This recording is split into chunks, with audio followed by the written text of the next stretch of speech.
Alors maintenant, je vais présenter le flux de travail du logiciel.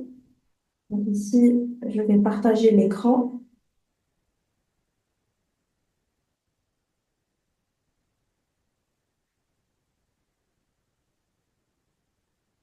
Je commence par le flux de travail de ce logiciel.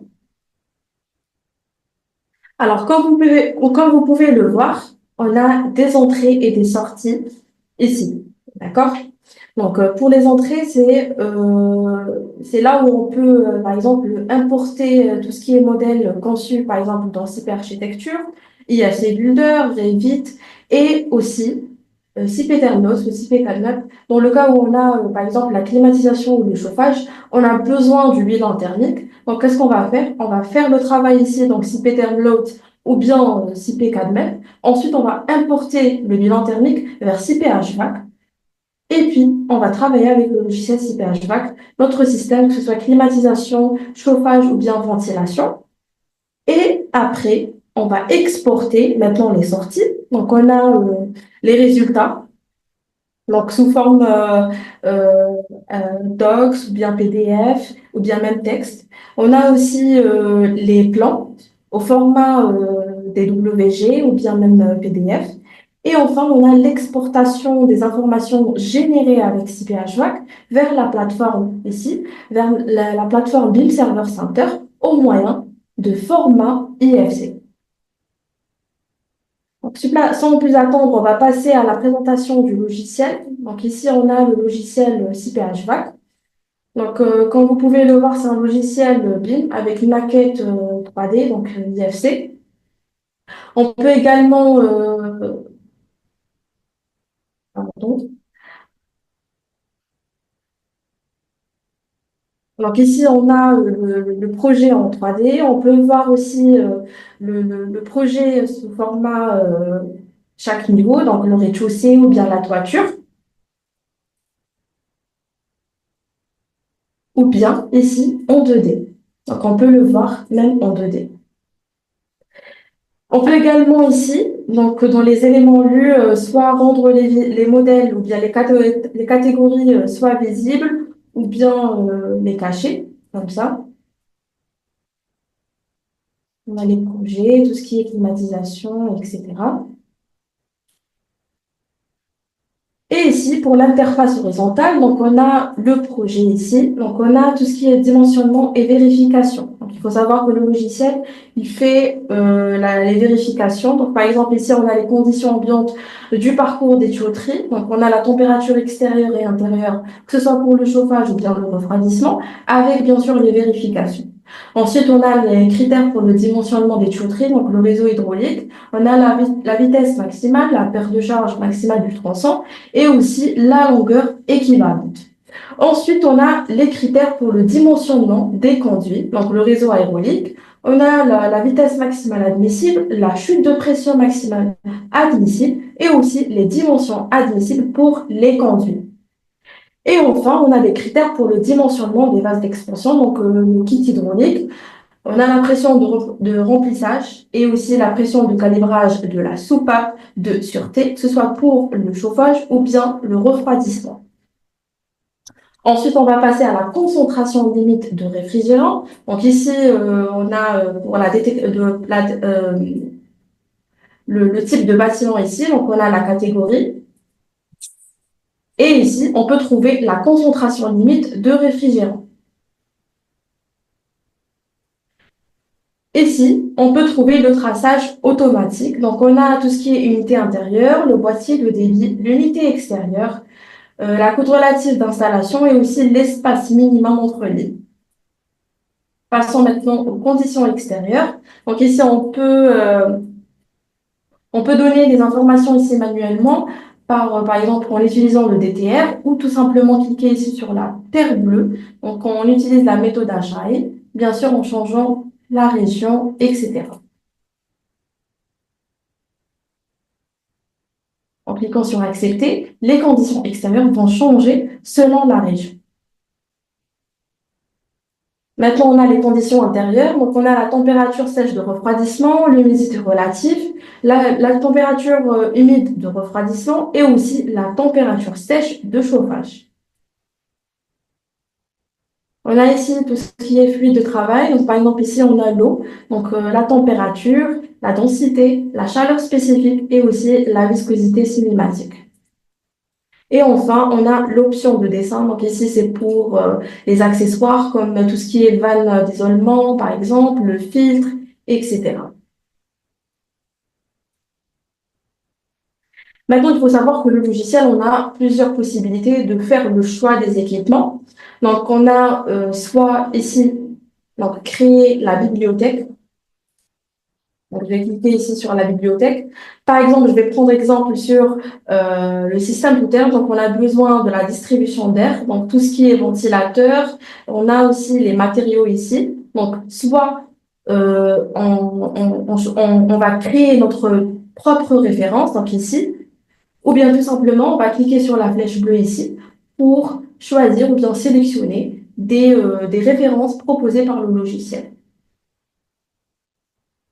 Par exemple, ici, on a les terminaux aéroliques, donc on a les grilles. Donc, j'ai cliqué ici sur la flèche bleue, j'ai trouvé plusieurs modèles, ou bien tout simplement, je peux créer ma propre référence. Donc ici, que ce soit pour le départ, la reprise, donc extraction, et même intempérie pour l'extérieur. On peut trouver ici tout ce qui est générateur, comme par exemple les chillers, les pompes à chaleur, que ce soit RO ou même OO, deux tubes ou bien quatre tubes, les chaudières aussi pour le chauffage, et on a aussi les émetteurs, que ce soit les radiateurs, les ventiloconvecteurs et aussi les CTA. Donc je vais prendre ici la CTA ici, je vais choisir par exemple la CTA à quatre tubes. Ici, j'ai créé un modèle où j'ai pu mettre tout ce qui est nécessaire comme puissance, la puissance sensible, la température, etc. Que ce soit pour le refroidissement ou bien pour le chauffage.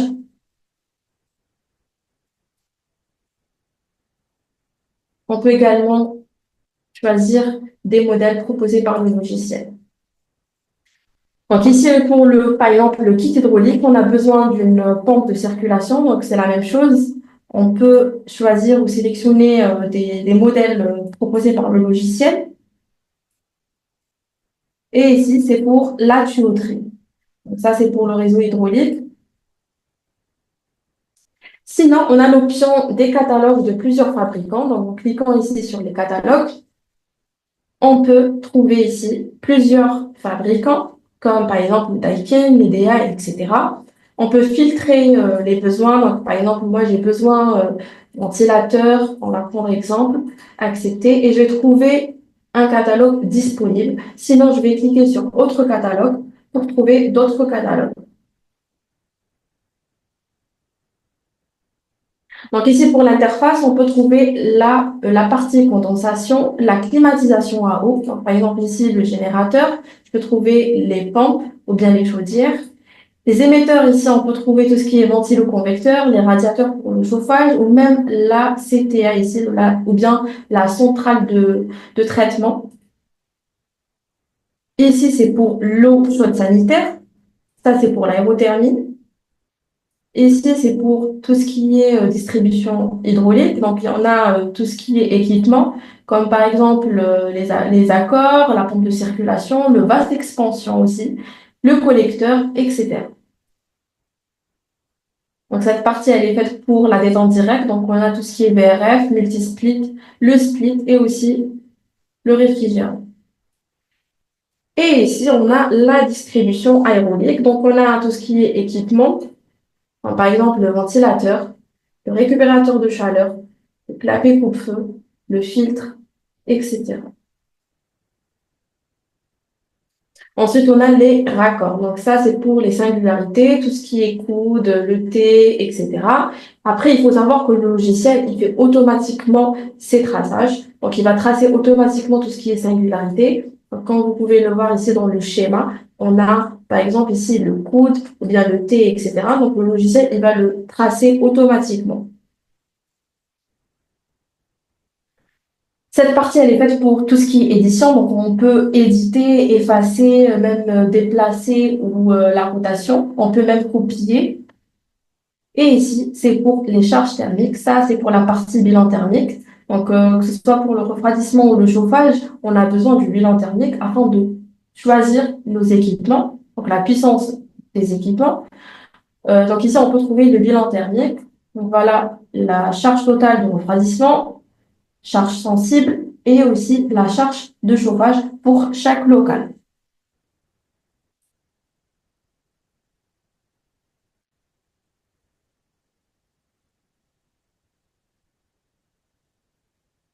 On peut le voir en 3D. Donc ici, comme je peux le voir ici dans notre projet, j'ai un seul niveau, donc c'est le restaurant. J'ai fait la distribution ici. J'ai utilisé des diffuseurs pour le soufflage ici en bleu et pour l'extraction, c'est en jaune. On a utilisé des grilles d'extraction. Ensuite, on va passer à la toiture. Donc ici, on peut trouver, je vais rendre les modèles. Comme ça, on peut voir le circuit primaire ici. Donc, on a la pompe à chaleur utilisée. On a ici le kit hydraulique. Donc, on a utilisé le vase d'expansion et la pompe de circulation. Et ici, on a la CTA. Donc, la CTA, elle est ici. On peut voir ici les entrées. Donc, on a tout ce qui est soufflage, extraction. Et ici, pour l'amener d'air neuf. Et ici, c'est pour l'extraction en orange.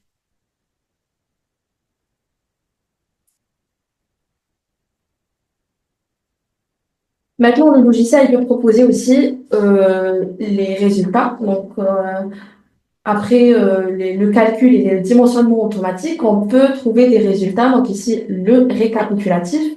On peut trouver la distribution d'eau. Là, c'est pour le circuit primaire. Donc, on a, par exemple, les générateurs, on a la pompe à chaleur RO, 4 tubes. On peut trouver toutes les informations nécessaires. Donc, ici, pour la pompe, on a la température, la puissance, le débit, la perte de pression et aussi la perte de chaleur, avec bien sûr les vérifications. Ensuite, on a les émetteurs. Donc, on a utilisé une CTA 4 tubes. La même chose, on peut trouver des informations que ce soit pour le chauffage et le refroidissement, tout ce qui est température, la puissance, que ce soit totale et sensible, et aussi le débit et la perte de pression, avec bien sûr les vérifications. On a aussi des équipements, on a utilisé des pompes de circulation, donc on a utilisé deux pompes de circulation. On peut trouver ici le delta P et le débit, avec bien sûr les vérifications ici, et aussi le vase d'expansion. Et enfin, on a la distribution. Donc, la tuyauterie pour le refroidissement et pour le chauffage. On a ici tout ce qui est référence avec le diamètre, l'isolation, si on fait l'isolation, la longueur, le débit, le coefficient, la vitesse et aussi les pertes de pression, que ce soit linéaires et accumulées. Donc, ici, c'est pour le chauffage. Maintenant, on va passer à la distribution d'air. Donc, on a aussi les conduits. Maintenant, on peut trouver les références, donc tous les tronçons de conduits, le type de notre conduit avec le débit, le diamètre équivalent, les dimensions, que ce soit la largeur et la hauteur. On a ici la vitesse, la longueur et ici la perte de pression, que ce soit linéaire, totale ou bien accumulée, avec les matériaux utilisés.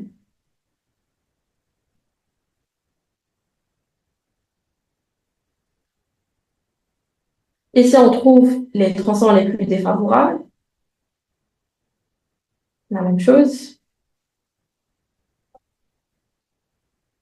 Cette partie, elle est pour les matériaux. Donc, on va passer au générateur. Ici, on a la description pour la pompe à chaleur utilisée avec la puissance, etc. La CTA, la distribution d'eau, les équipements avec le nombre, etc. Et ici, pour la distribution d'air. Donc, combien de longueur, les dimensions, etc. Et enfin, on a les plans. Donc, le logiciel CPHVAC, il peut proposer aussi des plans. On va choisir les niveaux du projet.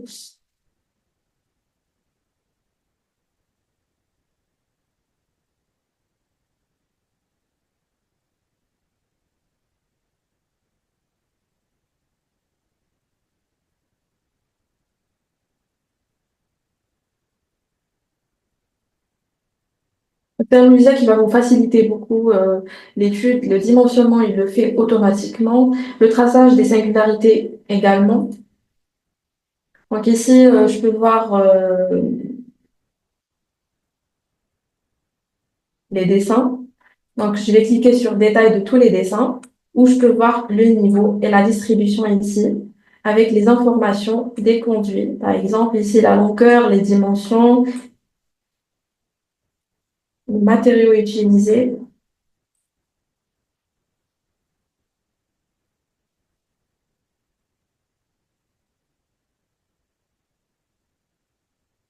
les éléments ici, le chauffage, départ, retour, etc.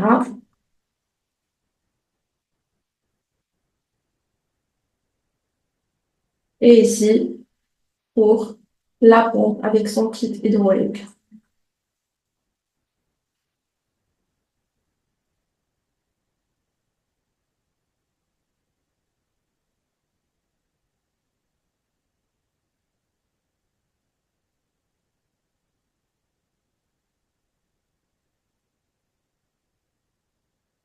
On arrive à la fin de ce webinaire.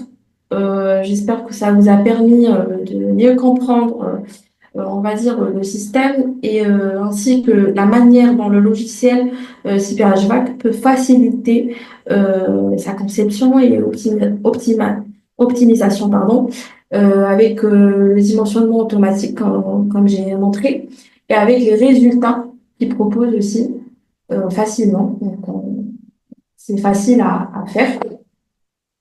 Si vous avez des questions, n'hésitez pas. Vous m'envoyez sur la barre de messages.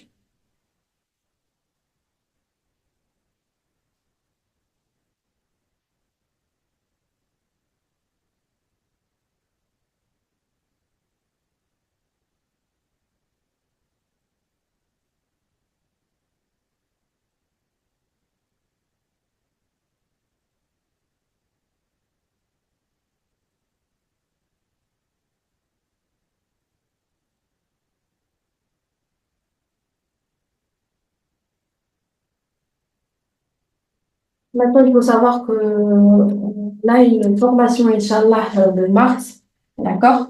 Donc, c'est une formation où on va voir les différents systèmes, que ce soit les systèmes de climatisation, chauffage et même ventilation.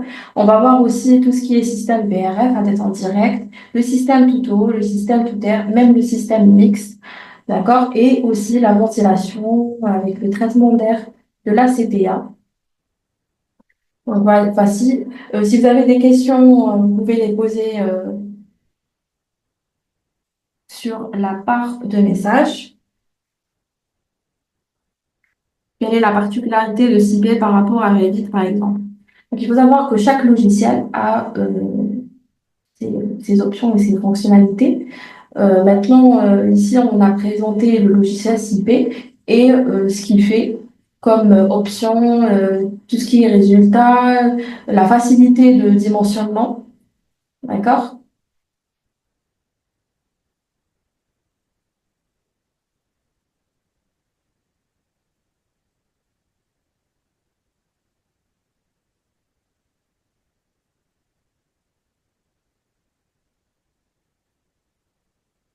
Si vous n'avez pas de questions, je mets fin à ce webinaire. D'accord? Au revoir.